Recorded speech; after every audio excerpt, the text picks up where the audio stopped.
Bismillahirrahmanirrahim. Assalamualaikum warahmatullahi wabarakatuh. Selamat datang di channel saya.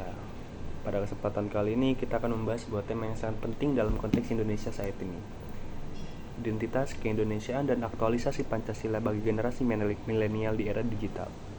Yang diambil dari inspirasi artikel yang dikarang oleh Yudi Latif. Bagian pertama itu latar belakang. Sebagaimana yang kita ketahui, Indonesia ini adalah negara yang dikenal dengan keindahan alam dan keberagaman budayanya. Namun di balik semua itu, tantangan global yang dihadapi Indonesia bukanlah hal baru. Dengan posisi geografis yang sangat strategis, kita selalu terpapar oleh pengaruh luar. Tantangan ini semakin terasa di era digital saat ini. Sehingga generasi milenial ini merupakan representasi dari masa depan yang ada di Indonesia. Mereka tidak hanya dipengaruhi oleh kondisi lokal, tetapi juga oleh arus informasi global. Dalam konteks ini, generasi milenial menjadi cerminan respon Indonesia terhadap tantangan-tantangan baru yang ada di dunia. Mereka belajar dengan cepat, mengadopsi teknologi, dan selalu berusaha untuk mengaitkan pengalaman pribadi mereka dengan identitas kebangsaan. Seperti hal yang disampaikan oleh Yudi Latif, kehadiran mereka serupa dengan generasi awal yang memperjuangkan kemerdekaan Indonesia. Selanjutnya, Pancasila adalah sebagai akar identitas. Pancasila, dasar negara kita, bukan sekedar rujukan legalitas, tetapi juga diaktualisasikan dalam kehidupan sehari-hari. Pada artikelnya, Yudi Latif menjelaskan bahwasanya Pancasila itu memuat cita-cita dan nilai-nilai yang relevan bagi generasi milenial. Pancasila sendiri mencakup nilai-nilai ketuhanan, kemanusiaan, persatuan, kerakyatan, dan keadilan sosial. Setiap sila ini memberikan panduan yang jelas tentang bagaimana seharusnya generasi muda berperilaku dan berinteraksi satu sama yang lain. Selanjutnya, terdapat tantangan yang dihadapi oleh generasi milenial. Namun, perjalanan ini tidak mudah.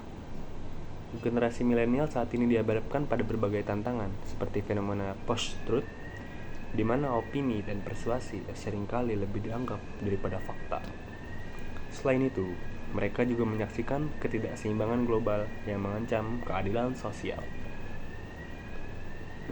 Pada aspek digitalisasi dan otomatisasi juga mengubah cara mereka bekerja dan berinteraksi.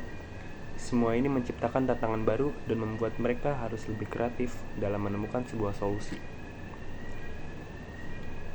Sehingga kita sampai pada bagian selanjutnya, yaitu mengembangkan identitas di era digital. Pada era digital, generasi ini menggunakan teknologi sebagai alat untuk mengeksplorasi, komunikasi, dan mengekspresikan identitas mereka. Bukan hanya untuk berkomunikasi, namun mereka mencari platform untuk berdiskusi dan berbagi ide. Namun, di tengah semua kemudahan ini, penting bagi mereka untuk tetap terhubung dengan nilai-nilai Pancasila. Yudi Latif menekankan perlunya generasi muda untuk tidak hanya menjadi pengguna teknologi, tetapi juga menjadi produsen ide dan nilai yang mengedepankan keindonesiaan.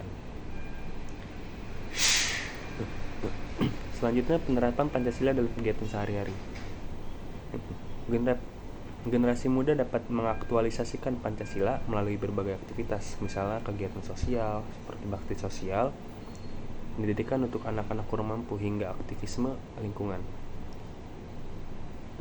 Keterlibatan dalam aktivitas semacam ini tidak hanya memperkuat rasa kebersamaan, tetapi juga meneguhkan nilai-nilai kemanusiaan dan keadilan sosial.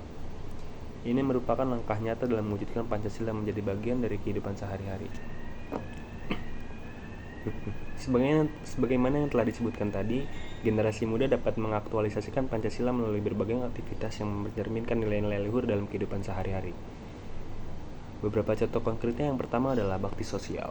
Melalui kegiatan ini, mereka memperlihatkan nilai kemanusiaan dan cinta kasih, membangun kepedulian sosial, membantu anak-anak yang kurang mampu, ataupun menyediakan makanan untuk orang-orang yang membutuhkan adalah implementasi nyata dari sila kedua, yaitu kemanusiaan yang adil dan beradab. Selanjutnya, pada poin kedua, yaitu pelestarian lingkungan. Banyak komunitas muda yang aktif dalam gerakan lingkungan, seperti membersihkan pantai, penanaman pohon, atau kampanye pengurangan plastik.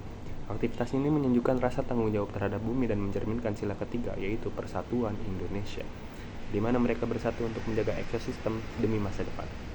Selanjutnya, yang ketiga, pendidikan untuk semua. Generasi milenial terlibat dalam program-program pengajaran untuk anak-anak di daerah terpencil. Dengan memberikan pendidikan dan pengetahuan kepada yang kurang beruntung, mereka menjunjung tinggi sila kelima, yaitu keadilan sosial bagi seluruh rakyat Indonesia. Selanjutnya yang keempat, advokasi dan partisipasi dalam kebijakan publik. Melalui kegiatan ini, generasi muda belajar tentang pentingnya suara mereka dalam pemerintahan dengan aktif dalam diskusi dan memengaruhi keputusan politik mewujudkan sila keempat, yaitu kerakyatan dipimpin oleh hikmat kebijaksanaan dalam permusyawaratan perwakilan. Selanjutnya, semua kegiatan ini bukanlah hanya sebuah tindakan sosial, tetapi juga investasi dalam masa depan bangsa. Dengan mengaktualisasikan Pancasila secara langsung, generasi milenial menurut saya tidak hanya membentuk identitas mereka sendiri, tetapi juga mendorong semangat kebangsaan dan menjalani rasa persatuan di tengah keberagaman. Jadi, mari bersama-sama kita dukung generasi muda ini untuk menemukan dan mewujudkan identitas keindonesiaan mereka. Pancasila harus hidup di hati dan tindakan pada kita semua untuk membangun bangsa yang lebih bersatu dan adil. Terima kasih telah menyaksikan video ini. Jangan lupa untuk like, komen, dan subscribe untuk mendapatkan lebih banyak konten inspiratif. Sampai jumpa di video selanjutnya.